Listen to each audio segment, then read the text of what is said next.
Hello and welcome back to episode 12 of Pilates with Marilyn.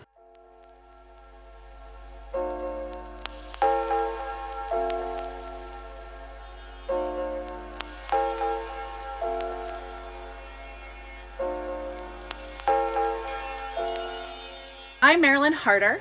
I'm a Pilates instructor and Pilates master trainer. Today, our exercise focus will be Pilates using the Pilates Ball. Now, if you don't happen to have a Pilates ball today, you can take a bath towel or beach towel and roll it up into a nice tight roll and use that in place of the ball. So with that, we're going to go ahead and get started. Let's lay on down on our backs. In our supine position, palms flip up to the ceiling. Make sure those shoulder blades shimmy back and down. And let's use our breath to find our connection between the shoulder blades and that rib cage. Big inhale through the nose, feel the rib cage expand. 360 degrees. Exhale, blow out all that air. Feel the ribs draw in and down towards the floor. On the next one, go ahead and pair that pelvic rock with it. Big inhale in. Feel that imaginary marble roll towards your pubic bone. 3-dimensional breath into the rib cage. Exhale, blow out all that air. Roll that imaginary marble towards your belly button, finding that imprint. Let's go again, pairing the breath. And exhale, blow out all that air. Pause when that low back is elongated on that mat, making sure that there's enough room for your neck and those abdominals are drawn in. Let's float our right leg up into a tabletop, pause and hold. Our left foot should feel light on the floor, like it's almost not even touching. And we're gonna warm up single side toe taps. So I have a really light left foot. My right toe taps down, isolating the deep lower part of that connection as we draw it up. Good. Make sure that the posterior, those glutes are engaged as we hinge that leg down and draw it back up. You want to notice, are you able to easily keep your imprint here? Or is that low back pelvis moving? We want to focus on that stability. We'll go ahead and go last one. And then as we bring it back up, we'll carefully set the foot very light on the floor, almost as if it's not barely touching. Then left leg will float up into the tabletop. Take a breath, reset your imprint, because we are different from right to left. And let's go ahead and hinge down. Now, if at any time you don't need those resets, you just flow right through it. I do, however, challenge you to stay very connected. Notice what's happening within your body. The more that you can keep your mind focused on the space, the more dynamic that connection is going to be. And we'll go 2 more. Making sure to keep the glute on in opposition of the deep lower abdominals and decide, do you feel as much as you did on the other? For me, this is a weaker connection, so I'm pressing down into where I want to feel it to find that connection. Now holding that knee into tabletop, resetting my imprint with the breath, floating the other knee up top. Now this is where you'll need your ball or your towel. Tuck your knees in nice and close so that way you can set the ball on top. And the goal is to keep that ball from rolling at all. Now I'm starting in beyond that tabletop to make sure I've got a really good connection. And then exhale, I'm going to start to extend those legs out. And as I extend those legs, the toes and heels are going to have to naturally flow with the motion of the angle of my leg. So the longer it's out there, the lower those heels and toes have to go to keep that ball in the same place. And then I'm going to draw it back in. I lost my imprint right at the very last moment. So that full range is too far beyond of what I can maintain. Go ahead and explore for you.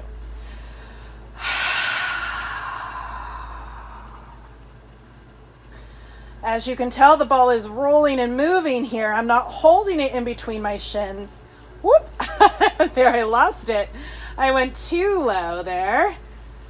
So don't be afraid to lose the ball, but find the connections. Okay, last one for me. I'm not going to go quite as far. I don't want to lose that imprint this morning. And then drawing it back in. All right, we're going to go ahead and grab that ball, place it in between the upper inner thighs, and slowly set the feet to the floor with control. All right, allowing those feet to anchor deeply into the floor, spreading your toes out wide, big toe to pinky toe, side center of the heel.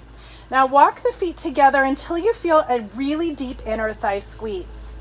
We're going to hinge bridge. First exhale, find the connection of the core, shoulders to glutes. Second exhale, press heavily through those arms, feel the triceps. Press through all points of the foot and feel how your hips unweight and float up to that bridge. Press your pubic bone forward, pulling the rib cage in, making sure that tailbone is reaching behind the knees. And then we're going to hinge back down. Now this time I want you to feel like you're unweighting your feet, allowing those hips to slowly descend like a hot air balloon down to the bottom. Focus on opening the front of the hip here. We're warming it up. And exhale, go again. Squeeze through that ball. Take a big inhale at the top. Really organize. See if you can get up a little higher. Knees reach forward. And hinge it back down. It's a nice, beautiful breeze coming through. We'll go ahead and go one more. Big inhale in. It's almost like a wave of air. And you can see the drapery just sort of flowing back like waves upon a shore. It's a lovely morning to practice. And let's go ahead and hinge back down to the bottom. And then we'll hold it there. All right, we're going to give our inner thighs a little break here. We're going to press the feet, lift the hips, and tuck that ball right underneath the sacrum. So the sacrum is going to be right in the place where the glutes deviate. That's sort of the lower part of it. Right where I said glutes deviate, hopefully you understand that I meant where the top of your bottom crack, I guess is the best way to explain it is. Float the knees up one at a time. Now, in this position, you should feel like you can maintain control of your low back. If you feel like you're arching, the ball's too high. If you feel like you're dipping beyond the ball towards your body, the ball's too low. You want to be in a place where you can maintain a neutral position here. And let's exhale. We're going to toe tap again. Hinging at one leg, pressing through those arms through stability, and scooping it back up. Now, what is the purpose of being on the ball here? Well, you're challenging your control. So if you do not feel like you have control yet, take the ball out, go back to the variation that we did on the floor. Now, if you do have control, try bending those elbows, sending the fingertips straight up towards the ceiling, and see if that enhances the connections you're feeling. Now, I start to get a little unstable here, but I feel solid. So if I can maintain all the connections without compensating, I can float the hands up towards the ceiling and go in for a balanced toe tap, which I should not look side to side. And then if you really feel it, you can take that opposite arm up over your head as you toe tap. So there's the progression. Stay with what feels good to you. Let's go ahead and finish one more each way.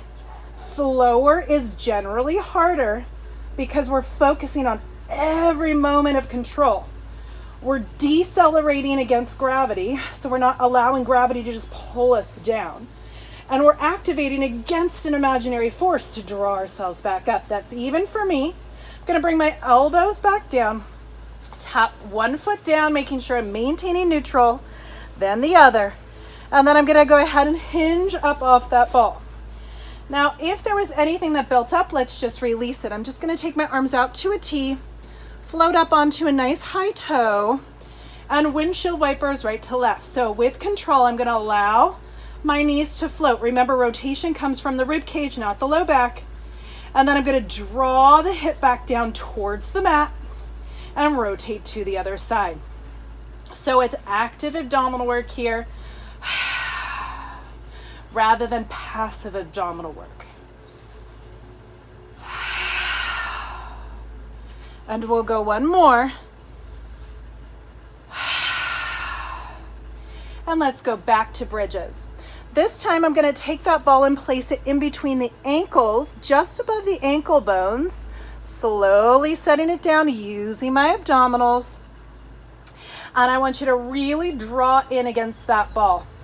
Now you shouldn't feel any torques or tweaks into the knees, and we're back into a neutral spine. We're going to go into an articulated bridge. If you have osteoporosis or any sort of disc issues, hinge instead. Otherwise, exhale, roll that imaginary marble towards your belly button. Imagine your spine is like Velcro. It's starting to peel off at the tailbone side. You feel a deep engagement of those glutes as you press to the feet, peeling off your spine, one vertebrae at a time, reaching the knees away, making sure your neck is nice and long, and you're trying to open up through those hip bones. Now let's peel that Velcro back down, pulling the rib cage down. Slowly articulating through that space all the way down to the bottom. We'll do 2 more. Really squeeze through that ball. Find the activation. Roll that marble to the belly button. Peel that tailbone off the floor. Feel that Velcro peel off, not missing any vertebrae if possible. Organizing at the top. Ribs in, pubic bone forward, knees shoot away, and then peel back down. Now, if you have a hard time feeling your abdominals in bridges, taking your hands off the floor and floating them up over at about 45 degrees, the load of the arms, as long as you're drawing back and down, will help activate. And let's go one more.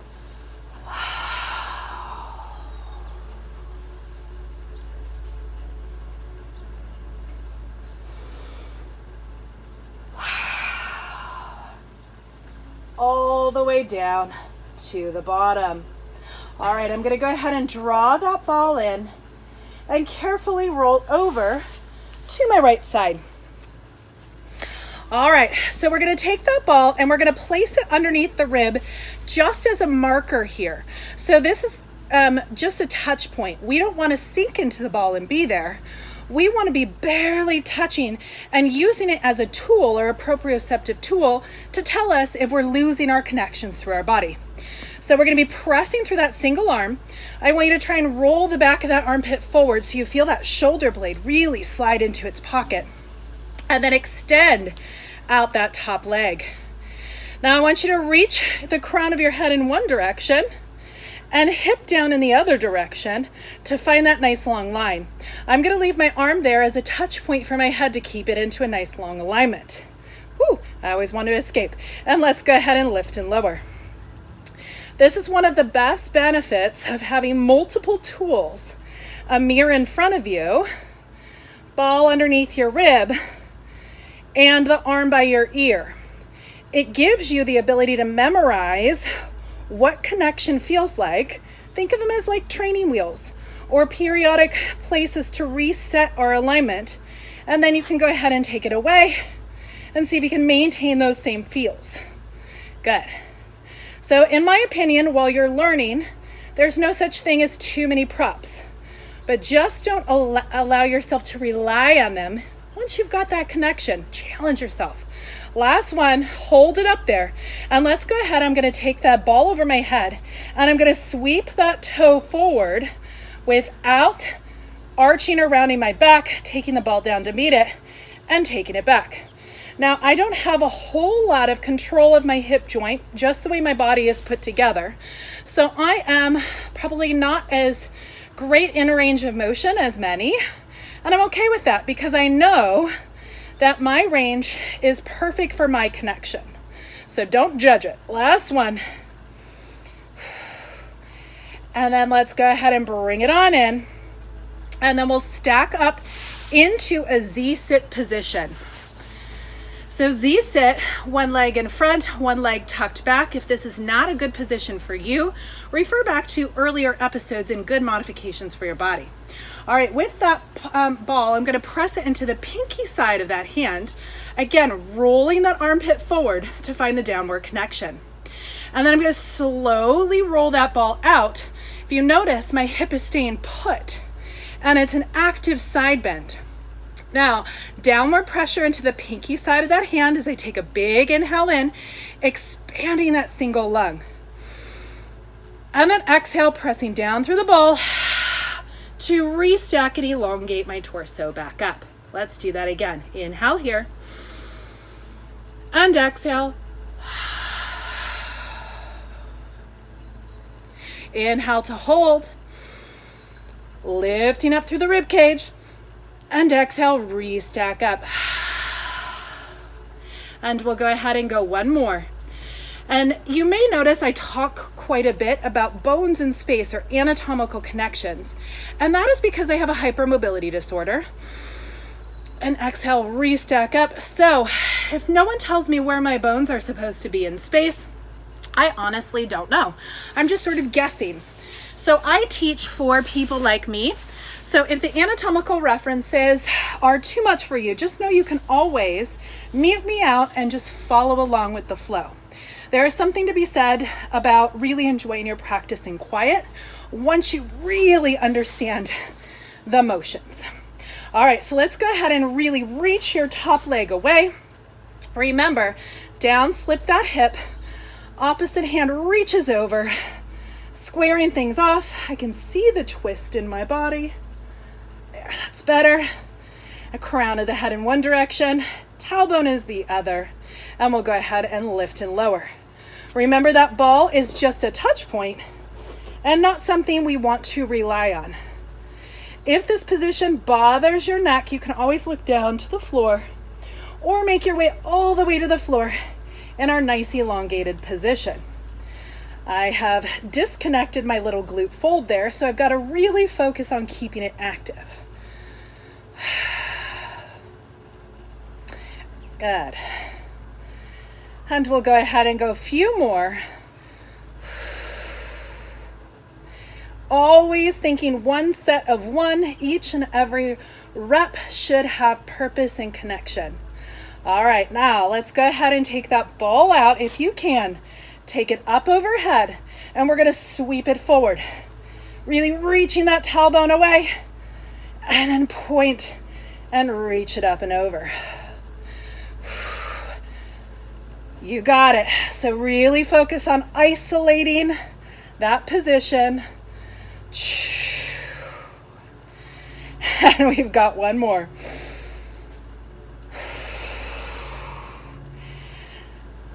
And let's restack it back up, nice and tall. Find that good Z-sit position or alternative for your body. And let's take that ball out to the side, pressing down into the pinky side of that hand, squaring things off.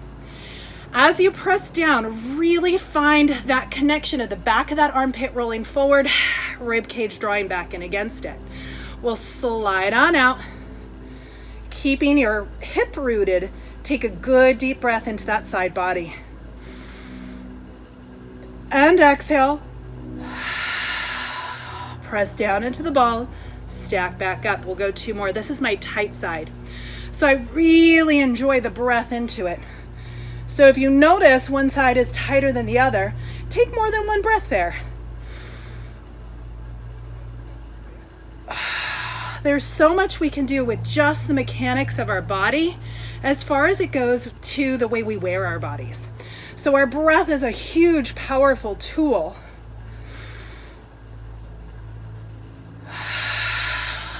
In our alignment. Good. All right, so that's the natural stopping point for today. For everyone who would like to keep joining us, we're going to go ahead and roll to a seated position. Legs are extended out in front of you. Ball is in the hand, shoulders draw back and down, crawl tall through the crown of your head, and we're going to start to draw back through the deep lower abdominals. Make sure you're not leading with the ribs. Make sure your glutes are fired, you're not hyperextended through the knees, and we're going to draw ourselves backwards.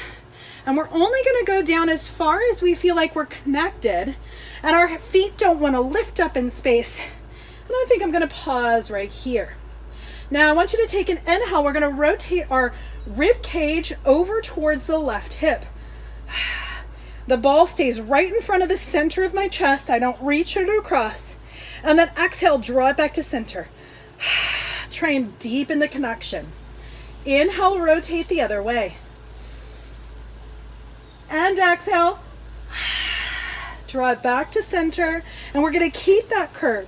Imagine you're coming up and over a picket fence, and you're trying to keep that deep C curve as you draw forward towards the toes. If you notice, my pelvis is stacked up over my tailbone, and then I'm going to draw my spine up nice and tall up over it. So let's go ahead and do that again. Big inhale here.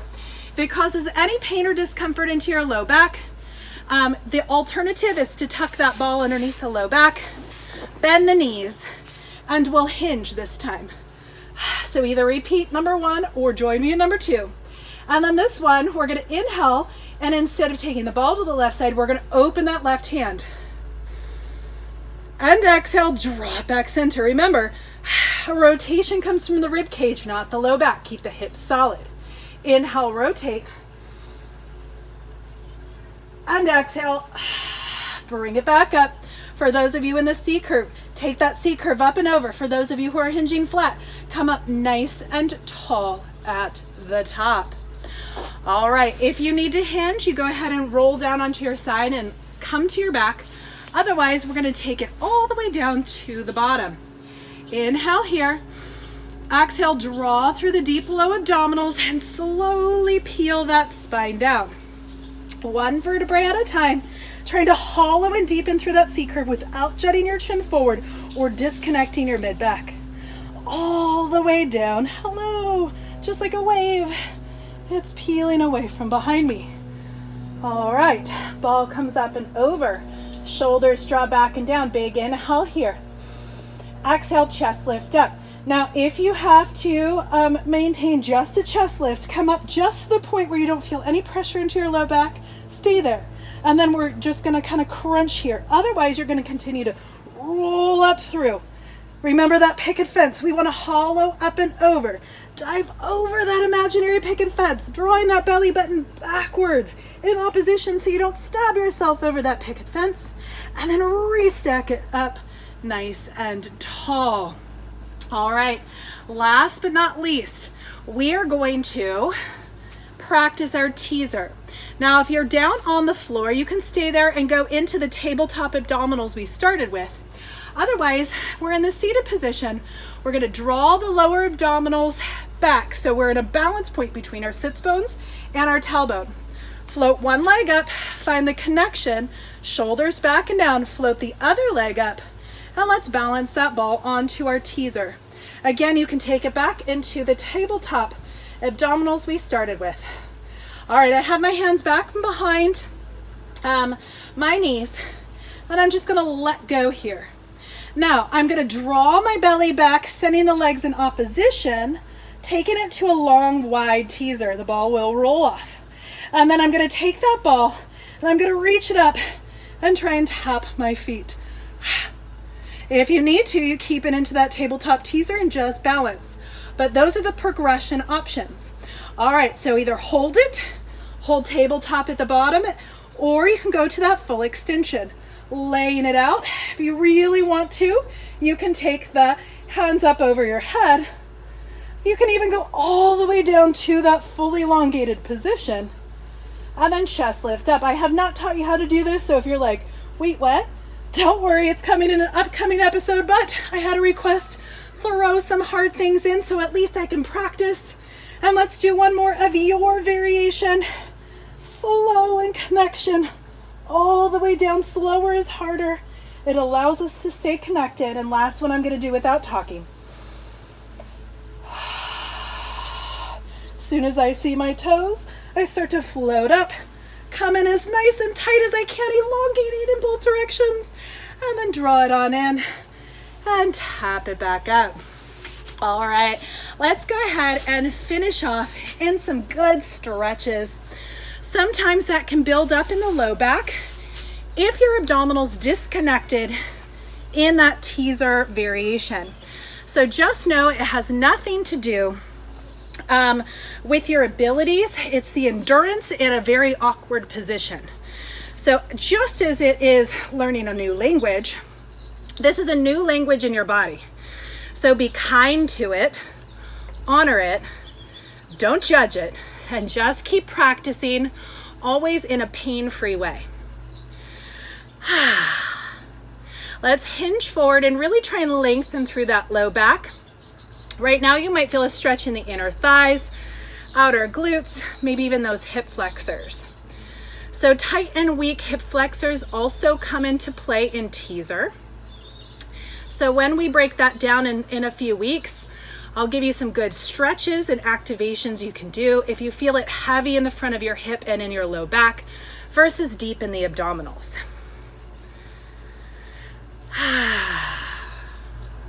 And let's go ahead and take our legs out nice and wide, finding a nice wide split position.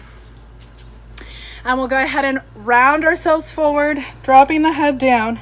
If it feels better to keep a flat low back, do it. I like walking my fingertips forward because the touch gives my brain a nice connection to where I'm going. Make sure your knees don't roll inward. And take that three-dimensional breath into the back body.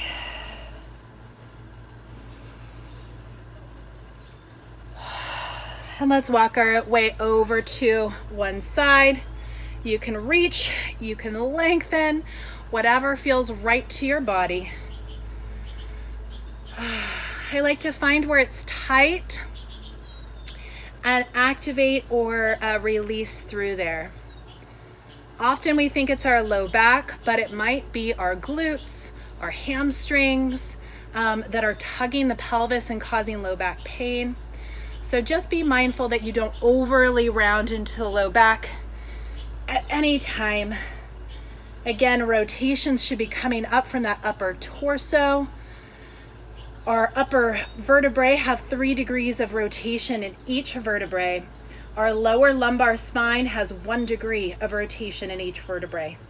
So in 2 thoracic or mid-back vertebrae, we have more rotation than all of our lumbar vertebrae together. And go ahead and come back to center. You guys did amazing today. I hope you enjoyed playing with the props. You'll see that Pilates ball again. So I thank you so much for taking time out for yourself today. Remember always to practice your self-care because you are worth it.